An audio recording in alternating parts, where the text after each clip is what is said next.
Dubai में पाकिस्तान के वजीर आजम लापता हो गए हैं। इस खबर को देख सुनकर पाकिस्तान में हंगामा मच गया है। दुबई में चल रही क्लाइमेट समिट में 160 देशों के नेता हैं। वहां प्रधानमंत्री मोदी समेत कई बड़े लीडर्स की मौजूदगी की पिक्चर आई है, लेकिन सारी तस्वीरें छानने के बाद भी पाकिस्तान के पीएम दिखाई नहीं दे रहे हैं। अब खुद पाकिस्तान के लोग मदद की गुहार लगा रहे हैं, कोई उनके गुमशुदा प्रधानमंत्री की तलाश में मदद करेगा।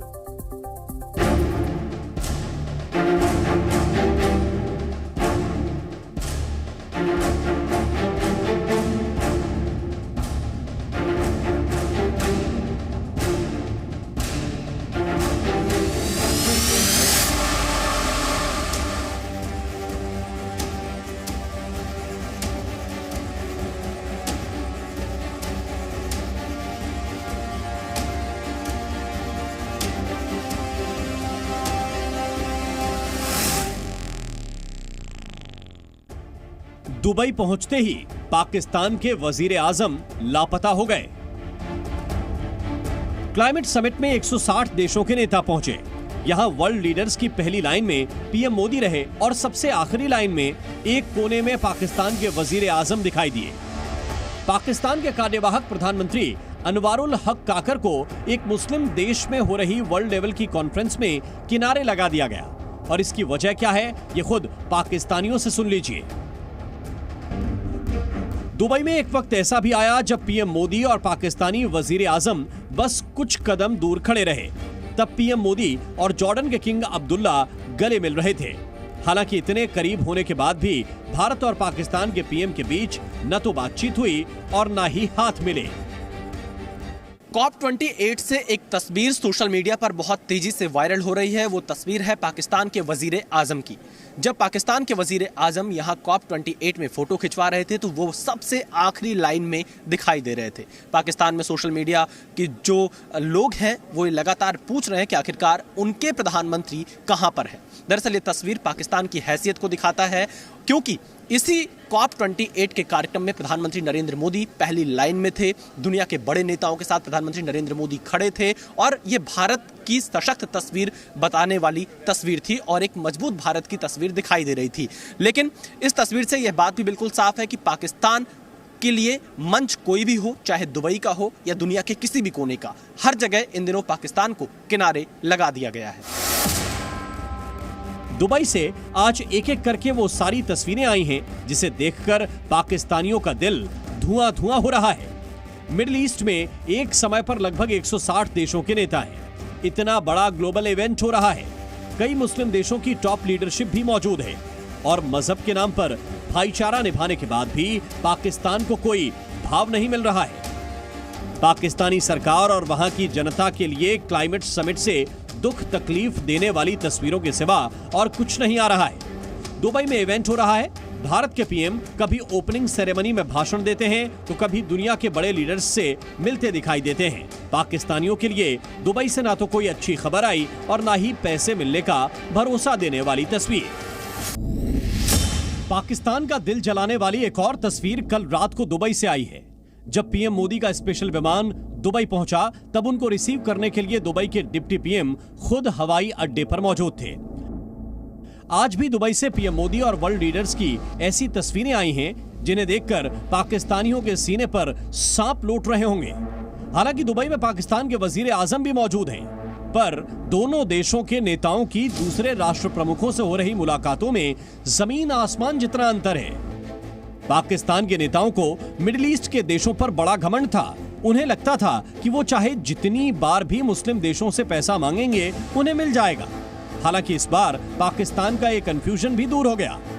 दुबई में पाकिस्तानी पीएम को पिछली लाइन में खड़ा किया गया और पाकिस्तानियों को लगता है कि अब मिडिल ईस्ट में उनके अच्छे दिन खत्म हो गए हैं। दुबई की पिक्चर देखकर पाकिस्तानियों की घबराहट बढ़ गई है। पाकिस्तान के दोस्तों और इस्लामाबाद से लाहौर तक जनता बैठकर पैसे मिलने का इंतजार कर रही है। पाकिस्तान से जब भी वजीर आजम या जनरल किसी विदेशी दौरे पर जाता है तो जनता को यही आस होती है, पर लगता है इस बार ये इंतजार खत्म ही नहीं हो रहा। दुबई से विशाल पांडे के साथ ब्यूरो रिपोर्ट, जी मीडिया। तो दुबई में जहां एक तरफ पाकिस्तान के प्रधानमंत्री दिखाई तक नहीं दे रहे हैं, तो वहीं भारत के प्रधानमंत्री हर तस्वीर का हिस्सा हैं। यहां तक कि संयुक्त राष्ट्र जलवायु परिवर्तन शिखर सम्मेलन की शुरुआत भी पीएम मोदी ने की। COP28 की 28वीं बैठक में प्रधानमंत्री ने दुनिया के 160 देशों को जलवायु संकट से निपटने का मंत्र भी दिया।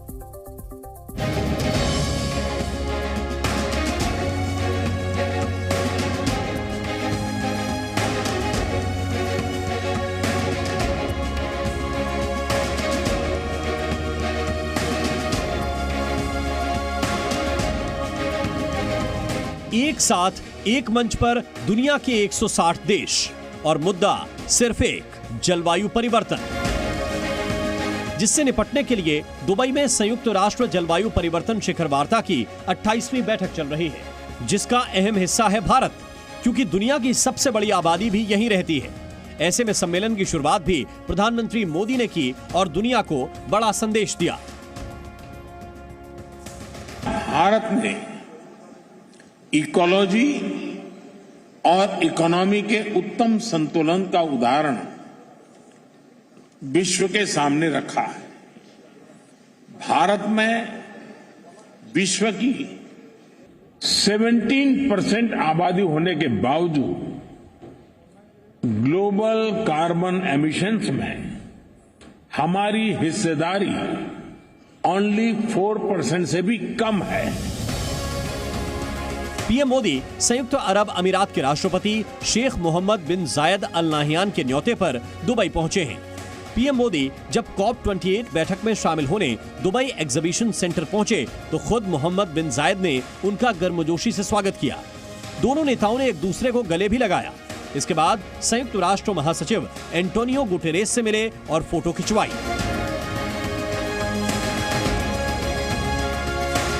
दुबई एग्जीबिशन सेंटर के मंच पर एक साथ दुनिया के 160 राष्ट्राध्यक्ष खड़े हुए तो नजारा देखने वाला था, लेकिन सबका ध्यान खींचा पीएम मोदी और इटली के प्रधानमंत्री जॉर्जिया मेलोनी की मुलाकात ने। बातचीत के दौरान वो हंसते हुए भी नजर आए। फोटो सेशन के बाद प्रधानमंत्री मोदी से मुलाकात की यूरोपीय आयोग की अध्यक्ष उर्सुला वॉन डेर लेयन ने। दोनों के बीच काफी देर तक बातचीत हुई। COP28 सम्मेलन में शामिल होने से पहले पीएम मोदी कई देशों के राष्ट्राध्यक्षों से मिले, जिसमें सबसे अहम मुलाकात जॉर्डन के किंग अब्दुल्ला II के साथ रही। इन तस्वीरों को पीएम मोदी ने सोशल मीडिया पर शेयर किया और लिखा कि अपने संबंधों को और मजबूत करने के लिए तत्पर हैं। इसके बाद प्रधानमंत्री मोदी ने उज्बेकिस्तान के राष्ट्रपति शौकत मिर्जियोयेव और ताजिकिस्तान के राष्ट्रपति इमोमाली रहमोन से मुलाकात की। इसके बाद पीएम मोदी ने नीदरलैंड्स के प्रधानमंत्री मार्क रूटे के साथ अपनी मुलाकात की तस्वीरें भी शेयर की। इस दौरान दोनों हंसी मजाक के मूड में नजर आए। पीएम मोदी बहरीन के राजा हमद बिन ईसा अल खलीफा और श्रीलंका के राष्ट्रपति रानिल विक्रमसिंघे से भी मिले। दुबई में आज से शुरू हुआ COP28 सम्मेलन 12 दिसंबर तक चलेगा। इस दौरान दुनिया भर के शीर्ष नेता और अलग अलग संस्थाएं एक साथ बैठेंगी और कई अहम मुद्दों पर चर्चा होगी। बैठक में जलवायु पर अलग अलग देशों में आम सहमति बनाने की कोशिश होगी। साथ ही 2015 के पेरिस समझौते को लागू करने पर जोर दिया जाएगा। ग्लोबल वार्मिंग, कार्बन उत्सर्जन पर लगाम लगाने का रोड मैप तैयार होगा। इसके अलावा 2030 से पहले ऊर्जा परिवर्तन में तेजी लाने पर बात होगी। कोयला, तेल और गैस के उत्पादन को कम करना भी एक अहम एजेंडा होगा। हमें ये संकल्प लेना होगा कि adoption, mitigation, climate finance, technology, loss and damage, इन सब पर संतुलन बनाते हुए आगे बढ़ें। हमें संकल्प लेना होगा कि एनर्जी ट्रांजिशन जस्ट हो, इंक्लूसिव हो, इक्विटेबल हो, हासिल कर लिया। अपने संबोधन के दौरान प्रधानमंत्री नरेंद्र मोदी ने 2028 में भारत में COP33 की मेजबानी करने का प्रस्ताव भी रखा। इस COP28 का जो ओपनिंग भाषण देने वाले कुछ लोग थे, उसमें से एक प्रधानमंत्री नरेंद्र मोदी का भी नाम था और यूएई ने ये प्रधानमंत्री मोदी के सम्मान में उनका भाषण यहाँ पर रखा था। और इसके अलावा प्रधानमंत्री मोदी से दुनिया भर के नेताओं ने मुलाकात करने में दिलचस्पी दिखाई। चाहे वो छोटे देश हों, मिडिल ईस्ट के देश हों, या यूके के प्रधानमंत्री हों, इजराइल के राष्ट्रपति हों, या फिर नीदरलैंड के प्रधानमंत्री हों, तमाम देशों में, या फिर हम जॉर्डन के किंग की बात कर लें, बहरीन के किंग की बात कर लें, इन लोगों ने प्रधानमंत्री मोदी से मुलाकात की और इनकी तस्वीरें भी बाहर आई हैं। कैमरामैन एस जयदीप के साथ विशाल पांडे, जी मीडिया, दुबई। दुबई में पीएम मोदी की एक और मुलाकात काफी अहम रही। COP 28 की बैठक के बीच प्रधानमंत्री कतर के अमीर तमीम बिन हमद अल थानी से भी मिले। दोनों नेताओं के बीच काफी देर बातचीत हुई और कई मुद्दों पर चर्चा भी हुई। आपको बता दें कि करीब 1 महीना पहले कतर की कोर्ट ने 8 भारतीयों को मौत की सजा सुनाई थी, जिसको लेकर भारत सरकार लगातार कतर से संपर्क में है और कोर्ट के इस फैसले के खिलाफ अपील भी की गई है।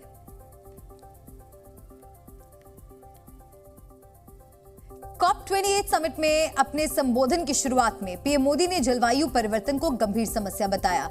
One earth, one family, one future पर जोर देते हुए इस समस्या पर साथ आने की अपील भी की। पीएम ने COP के मंच से 5 प्रण भी लिए। क्या है वो, आइए आपको बताते हैं। पीएम ने 2030 तक कार्बन उत्सर्जन में 45% की कमी लाने का संकल्प लिया। साथ ही नॉन फॉसिल फ्यूल यानी गैर जीवाश्म ईंधन की हिस्सेदारी 50% बढ़ाने का लक्ष्य रखा।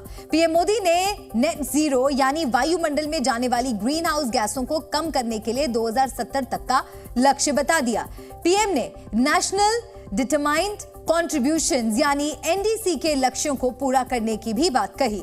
इसके अलावा पीएम मोदी ने जलवायु परिवर्तन के प्रभावों को कम करने के लिए हरित विकास समझौते में तेजी लाने का जिक्र भी किया। 160 देशों के सामने पीएम ने क्लाइमेट फाइनेंस फंड को मिलियन से बढ़ाकर $1 ट्रिलियन तक करने की अपील भी की। दुबई में जलवायु परिवर्तन की चिंता पर 160 देश चर्चा कर रहे हैं। वहीं दुबई से करीब 2000 किलोमीटर दूर गाजा में 7 दिन बाद महाविनाश की आहट दिखने लगी है। युद्ध विराम की शांति के बाद वहां महासंग्राम शुरू हो गया है। गाजा की गलियों में आईडीएफ के बारूद तबाही मचा रहे हैं। हमास के खात्मे के लिए इजराइल ने आखिरी लड़ाई छेड़ दी है और साफ किया है कि अब हमास के अंत के बाद ही जंग समाप्त होगी। 7 दिनों की शांति के बाद गाजा में इजराइल का ऑपरेशन महाविनाश शुरू हो गया है। गाजा में हमास के कई अड्डों पर आईडीएफ ने बमबारी कर धुआं कर दिया। इजरायली फोर्स की एयर स्ट्राइक में गाजा के रिहायशी इलाकों में बम गिरे, जिसके बाद वहां चीख पुकार मच गई। चंद दिनों के सन्नाटे के बाद गाजा का खान यूनिस शहर फिर से दहल उठा। इजरायली हमले में कई इमारतें जमींदोज हो गईं। इसके बाद लोग मलबों में अपनों को बदहवास इधर उधर तलाशते दिखे। सीज फायर के दौरान 7 दिन से शांत आईडीएफ के हमले पहले से ज्यादा विध्वंसक दिखे। हमास पर युद्ध विराम की शर्तों को तोड़ने का दावा कर इजराइल ने गाजा की तरफ आयरन डोम को एक्टिव कर दिया। जमीन पर सेना और आसमान से एयरफोर्स तैनात हो गई। यही नहीं, 7 दिनों से इजराइल बॉर्डर पर तैनात आईडीएफ के टैंक गाजा की ओर अटैकिंग मोड में बढ़ने लगे और 7 दिन बाद इजराइल ने पहला हमला गाजा के खान यूनुस में किया, जो हमास के नंबर 2 लीडर याह्या सिनवार का गढ़ है। कुछ दिन पहले ही इजराइल ने उसके खात्मे की बात कही थी और अब सीज फायर के बाद आईडीएफ अपने टारगेट पर जुट गई है, क्योंकि इजरायली सेना के खान यूनुस पर नियंत्रण का सीधा मतलब हमास के किले पर कब्जा हो जाना होगा, जिसकी शुरुआत हमास की एक गलती के बाद इजराइल ने तेज कर दी है। इजरायली सेना ने हमास पर सीज फायर के बीच दक्षिणी इजराइल की ओर रॉकेट दागने का आरोप लगाया। इजराइल की ओर से दावा किया गया कि हमास ने सीज फायर के नियमों को तोड़ा। हमास ने इजराइल की ओर फायरिंग की। हमास ने शर्तों के मुताबिक बंधकों की नई लिस्ट नहीं दी। यही वजह है कि हमास के धोखे के बाद इजराइल ने हमास की तबाही का पूरा प्लान तैयार कर लिया है। इजराइल ने गाजा में अपने एक्शन तेज कर दिए। इजरायली एयरफोर्स ने गाजा के खान यूनिस शहर में पर्चियां गिराकर पर्चियों के जरिए लोगों को दक्षिण की ओर राफा बॉर्डर जाने को कहा। वहीं आईडीएफ ने गाजा पट्टी को सैकड़ों छोटे इलाकों को बांटने वाला एक नक्शा जारी किया, जिसमें एक्टिव वॉर जोन को बताया गया ताकि फिलिस्तीनी नागरिक सेफ जोन की ओर जा सके। इससे पहले यरूशलेम में शुक्रवार को अमेरिकी विदेश मंत्री एंटनी ब्लिंकन से मुलाकात के बाद नेतन्याहू ने साफ कर दिया कि हमास के अंत तक जंग जारी रहेगी। इजराइल ने ऐलान कर दिया कि वो हमास को मिटाकर ही दम लेगा। Anthony Blinken זמן קצר לאחר שמרצחים של החמאס רצחו ישראלים כאן בירושלים. ואמרתי לו, זה אותו חמאס. זה אותו חמאס שביצע את הטבח הנורא ב7 באוקטובר, אותו חמאס שמנסה לרצוח אותנו בכל מקום. Super power America के सामने नेतन्याहू के इस बयान के कई मायने। सीज फायर की बार बार अपील करने वाले अमेरिका को इजराइल ने हमास के खिलाफ अपनी शपथ समझा दी। ואמרתי לו, אנחנו נשבענו, אני נשבעתי, לחסל את החמאס. שום דבר לא יעצור אותנו.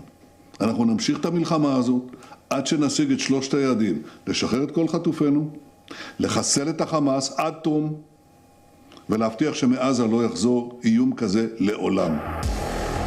नेतन्याहू ने 3 बातें दुनिया को साफ कर दी कि अब हमास के खिलाफ इजराइल पीछे हटने वाला नहीं है। हमास से बंधकों को छुड़ाने के लिए वो कड़े कदम उठाएगा। फिर से 7 अक्टूबर ना दोहराई जाए, इसलिए हमास को जड़ से मिटाएगा।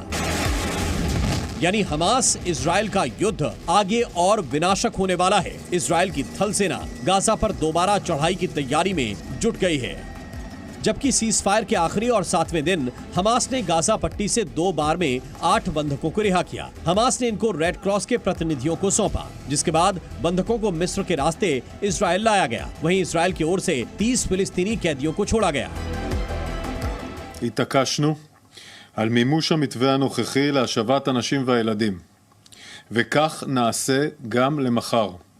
המתווכים, קטר ומצרים, מחויבים גם הם למימוש ההסכם כדי שההפוגה תימשך. सीज फायर के 7 दिनों में हमास की ओर से 105 बंधकों को छोड़ा गया है और इजराइल ने 240 कैदियों को रिहा किया। राहत की इस खबर के बाद अब गाजा में भीषण संग्राम शुरू हो गया है। इजराइल के रुख से साफ है कि अब युद्ध का अंत हमास के अंत के बाद ही होगा। ब्यूरो रिपोर्ट, जी मीडिया। दुनिया भर में युद्ध के माहौल के बीच देश की सेनाओं के लिए एक बड़ी खबर आई है। भारतीय रक्षा मंत्रालय ने 2,23,000 करोड़ रुपए के भारी भरकम रक्षा सौदे को मंजूरी दी है और इस खबर से भारत के दुश्मन बहुत चिंतित हैं। नई डील में स्वदेशी फाइटर जेट, लड़ाकू हेलीकॉप्टर, मिसाइलें और तोप खरीदने का फैसला किया गया है। साथ ही सेना के लिए सटीक निशाने लगाने वाले गोला बारूद भी खरीदे जाएंगे। पर सबसे ज्यादा महत्वपूर्ण खबर भारतीय सीमा पर तैनात दुश्मन टैंकों के लिए आई है। इस नए सौदे के बाद सरहद पर चीन पाकिस्तान के टैंक भारत की सेना से बचते फिरेंगे।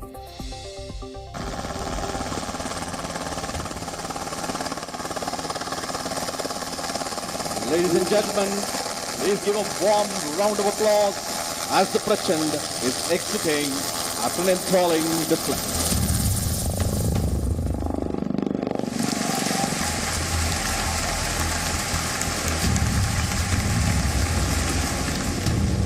The light combat helicopter, the Prachand. रक्षा मंत्रालय ने सेना के लिए 90 और वायुसेना के लिए 66 स्वदेशी लड़ाकू हेलीकॉप्टर प्रचंड खरीदने की मंजूरी दे दी है। अभी वायुसेना और सेना को 15 प्रचंड हेलीकॉप्टर सौंपे जा चुके हैं। वायुसेना ने जोधपुर और सेना ने असम में इनकी तैनाती की है। पश्चिमी सीमा यानी पाकिस्तान का मोर्चा और उत्तर पूर्वी भारत की उत्तरी सीमा यानी चीन का मोर्चा। इस हेलीकॉप्टर की तैनाती का सीधा मतलब यह है कि दोनों ही तरफ से टैंकों या बख्तरबंद हमले को रोकने की फुल प्रूफ तैयारी।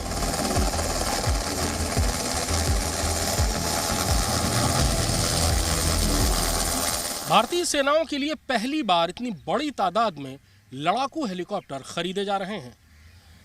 ये हेलीकॉप्टर स्वदेशी हैं, यानी देश की सुरक्षा की चुनौतियों को ध्यान में रखकर ही बनाए गए हैं। इनको एक साथ उत्तरी यानी चीन और पश्चिमी यानी पाकिस्तान के मोर्चे पर तैनात किया जा रहा है। संदेश साफ है कि भारत, चीन और पाकिस्तान दोनों ही मोर्चों पर अपनी तैयारियों में कोई ढील नहीं दे रहा है और दोनों ही मोर्चों पर एक साथ लड़ाई करने के लिए सक्षम है। भारत की सीमाओं पर तैनात प्रचंड हेलीकॉप्टर किसी भी लड़ाई का नतीजा तय कर सकता है, क्योंकि युद्ध में दुश्मन के टैंकों का मुकाबला या तो टैंकों से किया जा सकता है या फिर हवा में उड़ते लड़ाकू हेलीकॉप्टर। वायुसेना ने पहले कम संख्या में प्रचंड हेलीकॉप्टर शामिल किए, बेहद हल्का होने और खास रोटर्स होने के चलते प्रचंड ऊंची चोटियों पर भी अपने मिशन को अंजाम दे सकता है।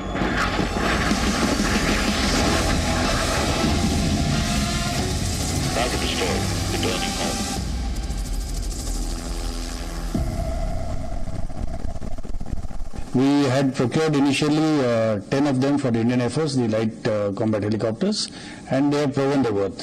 They are indeed very agile, very capable aircraft, which are capable of carrying out multiple tasks even at high altitudes, and they will definitely enhance the capability of the armed forces and the Air Force in particular. कम वजन के हथियारों से lace प्रचंड खराब मौसम में भी दुश्मन को खत्म करने का दम रखता है। ये लड़ाकू हेलीकॉप्टर थार के 50 डिग्री के तापमान से लेकर सियाचिन के -50 डिग्री टेम्परेचर में भी न केवल टेक ऑफ और लैंड कर सकते हैं, बल्कि दुश्मन पर अचूक हमला भी कर सकते हैं।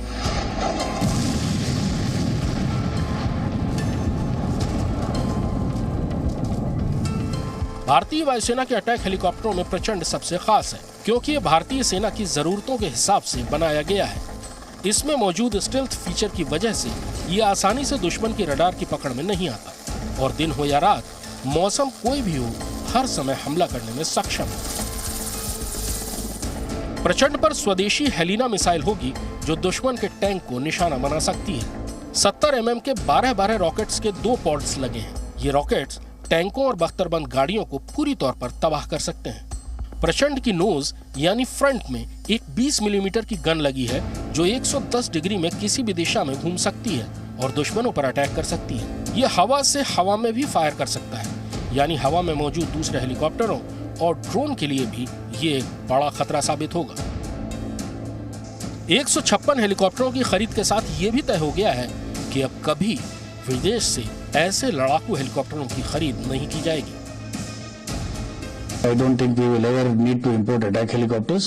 This huge tranche of 156 LCH should suffice to meet our own the requirements of both the Army and the Air Force.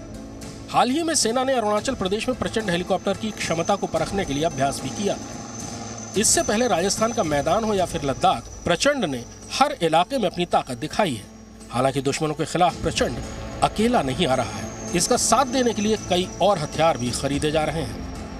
दुश्मन के लिए प्रचंड हेलीकॉप्टर की इतनी बड़ी तादाद में डील एक चेतावनी की तरह है। अब दुश्मन के टैंक कभी भी राजस्थान और पंजाब के मैदानों को पार करने की कोशिश नहीं करेंगे। प्रचंड के निशाने पर केवल दुश्मन के टैंक और बख्तरबंद गाड़ियां ही नहीं होंगी, दुश्मन के सैनिक ठिकाने और आतंकवादियों के कैंप भी प्रचंड के लिए आसान निशाने होंगे। कोई भी इलाका हो, कोई भी मौसम, दुश्मन का कोई भी ठिकाना प्रचंड से सुरक्षित नहीं रहेगा। वायुसेना में फाइटर जेट्स की घटती संख्या को सुधारने के लिए 97 स्वदेशी तेजस मार्क 1 अल्फा की खरीदी को मंजूरी दी गई है। रक्षा मंत्रालय इससे पहले ही हिंदुस्तान एरोनॉटिक्स लिमिटेड को इसी किस्म के 83 तेजस का ऑर्डर दे चुका है, यानी कुल मिलाकर 180 नए तेजस मार्क 1 अल्फा वायुसेना में शामिल किए जाएंगे। 2 स्क्वाड्रनों में 40 तेजस पहले से ही वायुसेना में शामिल है, यानी तेजस की कुल तादाद अब भारतीय वायुसेना में 220 हो जाएगी और MiG-21 के रिटायर होने के बाद तेजस पूरी तौर पर उनकी जगह ले लेगा। इसके साथ ही वायुसेना के सुखोई 30 फाइटर जेट्स के बेड़े में 84 एयरक्राफ्ट्स को अपग्रेड करने को भी मंजूरी दे दी गई है। सुखोई 30 को 2000 के दशक में वायुसेना में शामिल करना शुरू किया गया था और ये जेट भारतीय वायुसेना का मुख्य हमलावर जेट है।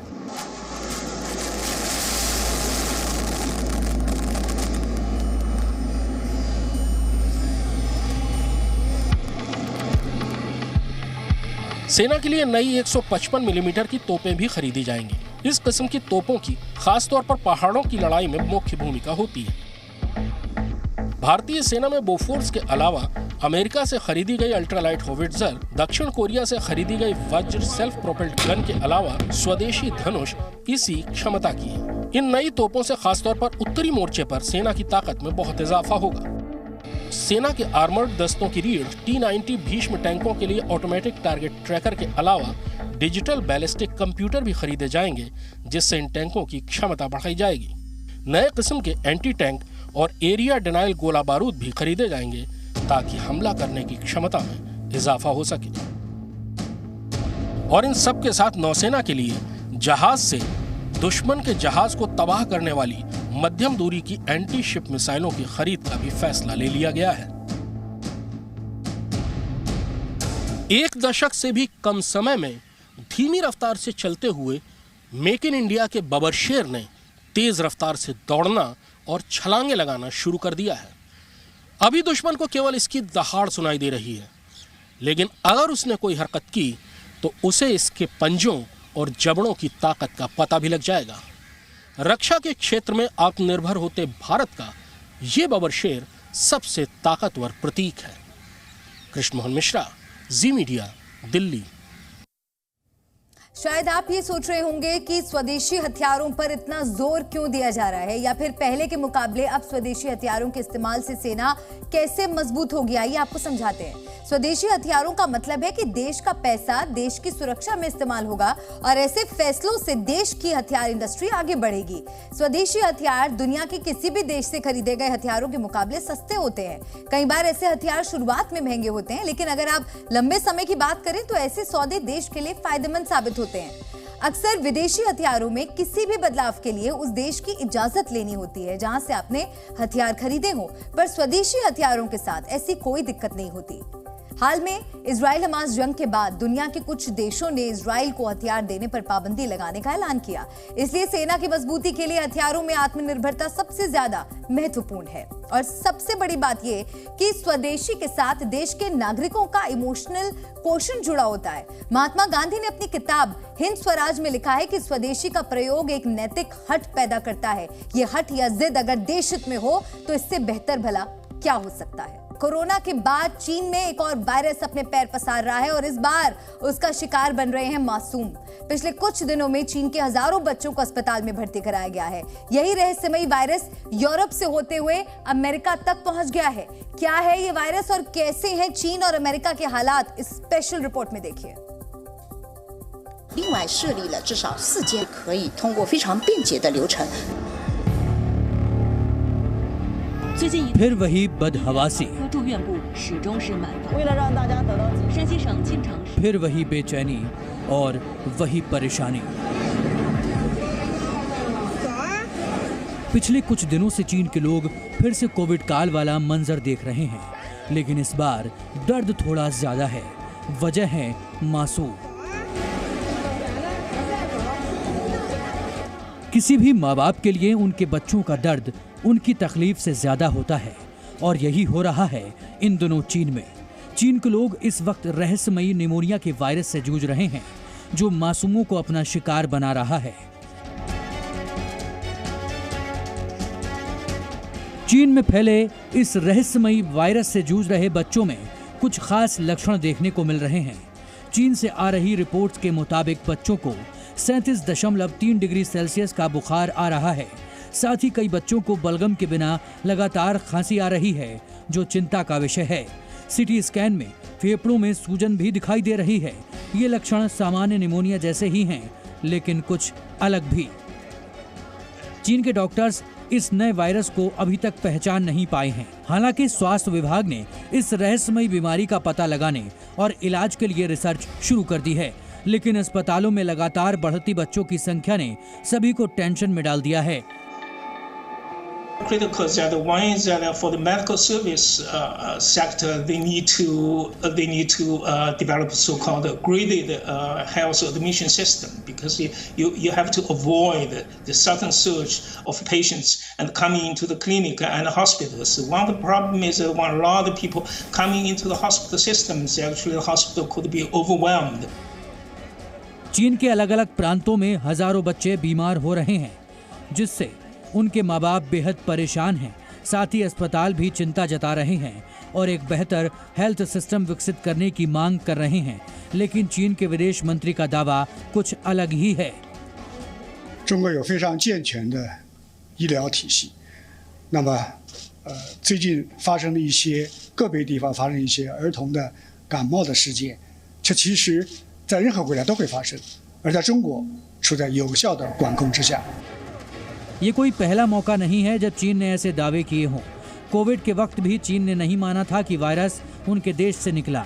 अब फिर से वही कहा जा रहा है, लेकिन चीन के दावों पर दुनिया को भरोसा कतई नहीं है, क्योंकि चीन की तरह रहस्यमयी वायरस अमेरिका में भी फैल रहा है। रिपोर्ट्स की माने तो अमेरिका के ओहायो में बड़ी संख्या में बच्चे निमोनिया की चपेट में आ रहे हैं। सिर्फ वारेन काउंटी में अगस्त से अभी तक 142 बच्चों में इस तरह के मामले सामने आए हैं। बीमार बच्चों की औसत उम्र 8 साल है। स्वास्थ्य विभाग ने इस बीमारी का नाम व्हाइट लंग सिंड्रोम दिया है। हेल्थ ऑफिसर्स की माने तो ओहायो में फैल रही यह बीमारी ठीक चीन में फैल रही बीमारी की तरह ही है, जो मेडिकल डिपार्टमेंट के लिए एक बहुत बड़ी चुनौती बन गई है। डॉक्टर्स इसके पीछे की वजह ढूंढने में लगे हैं, तो वहीं लोगों से सावधानी बरतने को कहा गया है। अमेरिका की तरह कई यूरोपीय देश भी इस तरह के संकट से जूझ रहे हैं, खासतौर पर नीदरलैंड्स, जहां बच्चों में निमोनिया के मामले लगातार बढ़ रहे हैं। रिपोर्ट्स के मुताबिक पिछले हफ्ते नीदरलैंड्स में 5 से 15 साल की उम्र के प्रत्येक 1 लाख बच्चों में से 80 को अस्पताल में भर्ती करवाया गया। 4 साल और उससे कम उम्र के बच्चों में निमोनिया के मामले भी बढ़ रहे हैं, जो प्रति 1 लाख पर 124 से बढ़कर 145 हो गए हैं, जो कि चिंताजनक हैं। चीन में फैली बीमारी जैसे लक्षण यूरोप और अमेरिका में दिखाई दे रहे हैं। ऐसे में चीन का पड़ोसी होने के नाते भारत में भी अलर्ट जारी कर दिया गया है। बच्चों में निमोनिया और इन्फ्लुएंजा के मामले बढ़ने पर केंद्रीय स्वास्थ्य मंत्रालय की तरफ से राज्यों को एडवाइजरी भी भेजी गई है। ये रिपोर्ट जी मीडिया। उत्तरकाशी के टनल में 17 दिनों तक जिंदगी और मौत की जंग लड़ चुके 41 श्रमवीर अब बाहर आ गए हैं। उन 17 दिनों तक किस तरह श्रमिकों ने खुद को बचाए रखा, वो क्या सोच रहे थे, क्या खा रहे थे, कैसे वहां पर रह रहे थे, इस पर हमने बहुत बात की। मगर आज हमारे पास एक ऐसा वीडियो है जिसमें सुरंग के अंदर से मजदूर खुद अपना हाल बता रहे हैं। वो बता रहे हैं कि आखिर कैसे उन्हें उनकी जिंदगी दोबारा मिली। यहाँ पर देख सकते हैं कितना फल वगैरह रखा हुआ है, ड्राई फ्रूट है, और ये इलाहाबादी अमरूद है, ये संतरा, वो सेब है, और यहाँ पे सब ड्राई फ्रूट रखा हुआ है, ये केला वगैरह है।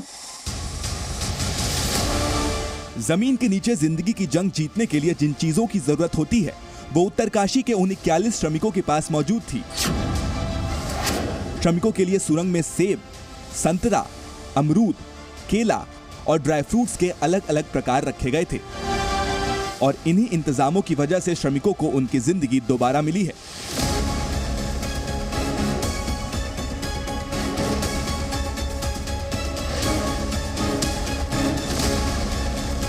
41 श्रमिकों में से एक के मोबाइल में यह वीडियो रिकॉर्ड हुआ। वीडियो उस वक्त का है जब श्रमिक सुरंग में किसी तरह खुद को जिंदा रखने की जद्दोजहद कर रहे थे, और इस लड़ाई में प्रशासन ने उनका भरपूर साथ दिया। पाइप के सहारे खाने पीने का जो सामान श्रमिकों तक भेजा गया, उसका उन्होंने भरपूर इस्तेमाल किया और आपात स्थिति के लिए जमा करना भी शुरू कर दिया।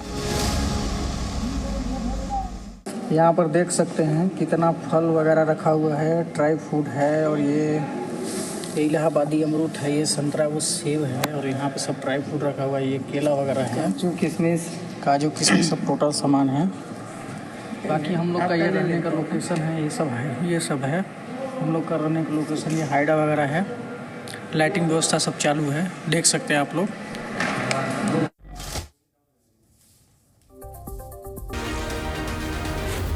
जी न्यूज़।